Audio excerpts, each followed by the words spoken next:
I think some women in Pakistan are empowered, but it's not very many. It might be some of the women in the elites in Karachi and Lahore have some empowerment.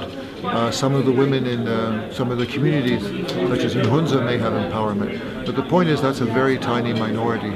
And what do they need to be empowered? Well, I think fundamentally they need to have good access to education. They need to have good access to jobs. Only 26% of the women in Pakistan are actually working. But more importantly, I think you need to have an awareness. They need an awareness themselves that they're not empowered, and more importantly, the men in their communities need to have that awareness as well.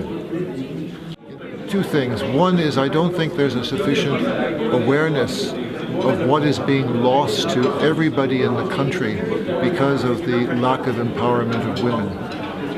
There may be a short-term awareness of this political interest or that, but not really of the loss to the country. I think, secondly, there's an inherent sort of inertia in the system because you have a political system where essentially men from often very traditional roles are making most of the decisions. And in such a system, they're the ones who are benefiting from the system at a moment, and they may not want to change it.